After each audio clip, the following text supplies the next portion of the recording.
E aí, pessoal do café, tudo certo? Pessoal, esse é o quadro que a gente pega a pergunta que vocês mandaram lá no Insta, responde elas e a gente abre uma discussão aqui com vocês. Quem está acompanhando o canal já conhece aqui o Café com Fertilidade.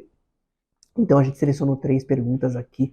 Quer dizer, a Nicole, né, que é o nosso back-office aqui, selecionou 3 perguntas para a gente responder. Então, bora pro vídeo.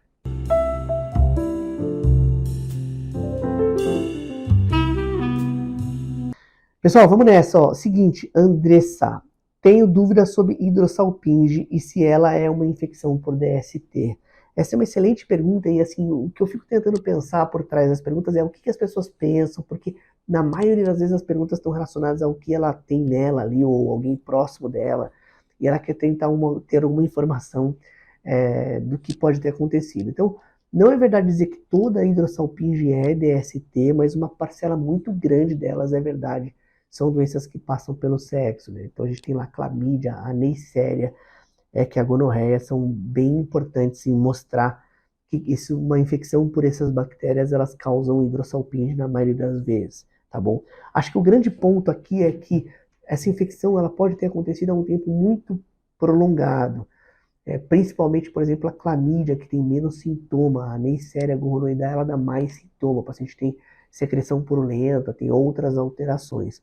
No caso da clamídia, às vezes é assintomática, oligossintomática, a paciente fica anos ali com a bactériazinha, ou às vezes ela trata sozinha a bactéria por algum motivo, e ela ficou com a trompa lesionada por muito tempo. Então não significa que você achou hidrossalpinge no seu exame hoje, que você tem DST hoje, você pode ter tido uma DST algum tempo lá atrás.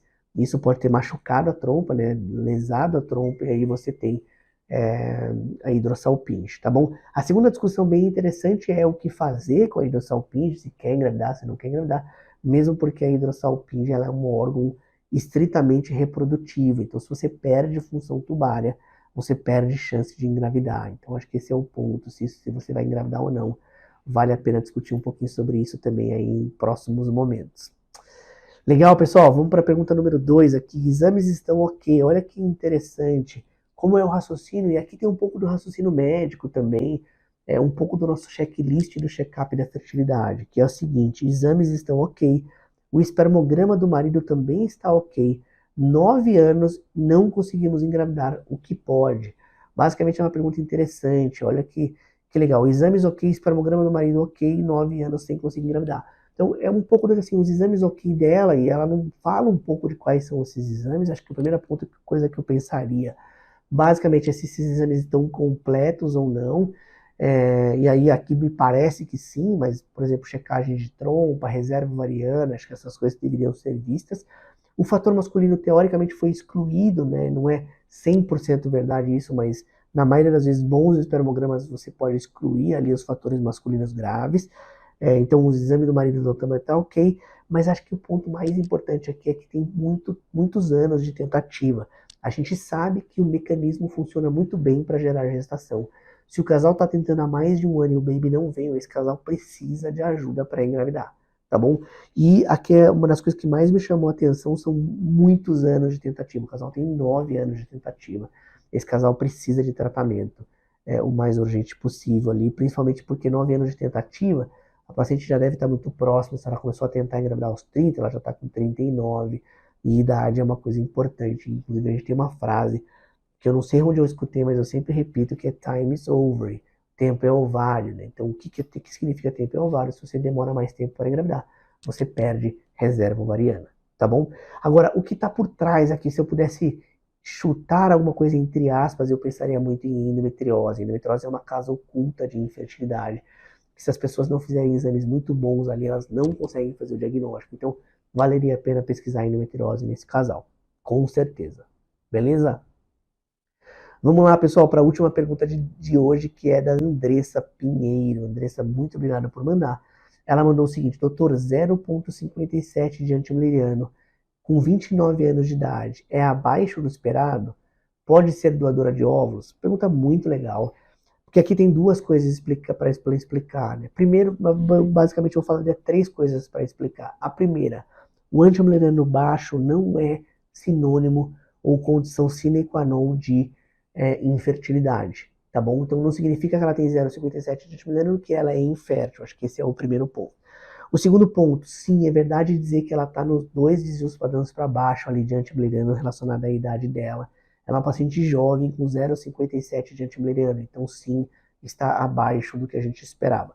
De novo, está abaixo do que a gente esperava, não significa que ela é infértil, tá bom? Muitas vezes a gente não dosa o antimileriano, que pode trazer mais problema ali para a tomada de decisão, mas se a paciente já é infértil, se ela já tentou um ano, e aí sim a gente dosa para inclusive escolher quantidade de remédio, para mostrar algumas outras coisas para paciente, que são os tratamentos, tá bom? Mas o ponto mais interessante aqui é o final da pergunta, se dá para ser doadora de óvulos ou não. E aqui, assim, a gente tem muita dificuldade quando a gente vê pacientes que querem ser doadoras e você olha a reserva ovariana dela, e a reserva ovariana dela não é tão boa, que é o caso aqui dessa paciente que mandou para a gente. E aí, qual que é o detalhe? Quando você está fazendo o tratamento de doação, existem basicamente vários tipos, mas o mais usual no Brasil é a doação compartilhada de óvulos.